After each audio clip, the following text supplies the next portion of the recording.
ሰው ከሌለ የትም አትደርስም የሚል ተስፋ አስቆራጭ አባባል አለ። ስህተት ነው። ብቻህንም መራመድ ትችላለህ፣ መሞከር ትችላለህ። የተዘጋውን መክፈት፣ ዘርገፍ ያለውን ቀስ በቀስ ማንቀሳቀስ ትችላለህ። ቀላል ነው እያልኩ አይደለም፣ ግን ማንም ባይኖርህም አያግዝህም። ብቻህን ያሰብከው ቦታ መድረስ ትችላለህ። በራሳችሁ እምነት ይኖራችሁ። ትግሪ ምን ይላል መሰለ? ካብሰብ ዝደሊ ከምሰፍኢ ይበሊ። ከሰው የምትጠብቅ ከሆነ እንደ ሰፌድ ታረጃለህ ማለት ነው። በጣም ከሰው አትጠብቅ። በጣም ሰው ላይ አትደገፍ። በጣም ሰውን አታፍቅር።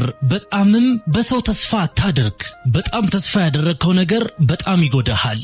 በጣም ያመንከውም ሰው በዛው ልክ ይሰብርሃል። ሁሉንም ነገር በመጠን አድርገው። በትክክል ጠላትህን የምትበቀለው የእውነት የተሻለ ሰው ሆነ በመገኘት ብቻ ነው። the best revenge success ነው ይላሉ።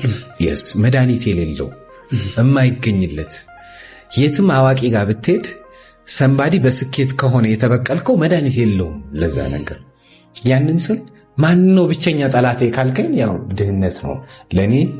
አንደኛ ጠላት የምድር ላይ ድህነት ነው ማለት እስከ ጥግ ድረስ እስኪቀበር ድረስ ታግዬ ማሸነፍ መፈልገው ድህነትን ነው። መበቀለው እሱን ነው። ከ20 ዓመት በኋላ ጓደኛ ማውራት ያለበት ስለ ለውጥ፣ ስለ ስኬት፣ ራስን ስለመገንባት፣ ራስን ስለመለወጥ፣ ነገሮችን ታግሎ ስለማሸነፍ ብቻ ነው መሆን ያለበት እንጂማ ስለንውደቅ፣ ስለንቃም፣ ስለናጨስ ይሄን የሚያወራ በጣም ብዙ ሰው ሞልተዋል። የእውነት ጓደኛ ግን ከያዝክ እንለውጥ ነው የሚል።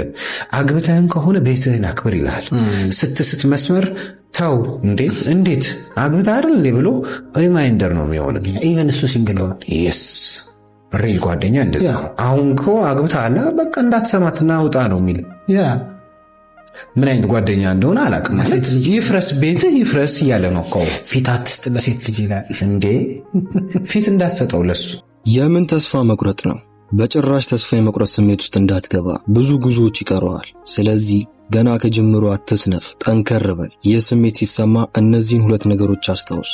1 ቤተሰቦች ስኬትህን ማየት ይፈልጋሉ። 2 ጠላቶች ስኬትህን ማየት አለባቸው። ስለዚህ ለቤተሰብህም ሆነ ለሚጠሉ ሰዎች ስኬትን ሳታሳይ በጭራሽ ተስፋ እንዳቆርጥ። ስለ ስኬት ትልቁ ውሸት ልንገርህ። ማንም የማይነግርህ 3 የህይወት ህግ አለ። ይህን ቪዲዮ ከጨረስክ በኋላ ነገሮችን የምታይበት መንገድ ይቀየራል። አንደኛው ህግ ሁልጊዜ የሚደግፍ ሰው ከጎንህ የለም ብለህ ማሰብ አለብህ። ሁሌም ብቻህን እንደሆንክ አስብ። ሁለተኛው ህግ በምቾት ውስጥ ገንዘብ አይፈጠርም። ምቾትህን እስክትተው ድረስ ሀብት አትፈጥርም። ሶስተኛው ህግ የሚቀጥለው ሳምንት የለም፣ አሁን ጀምር። ነገ ሁሉን ነገር ይቀይረዋል ብለህ አትጠብቅ። በየቀኑ ጠቃሚ ምክር ከፈለክ ፎሎ ማድረጉ እንዳትረሳ።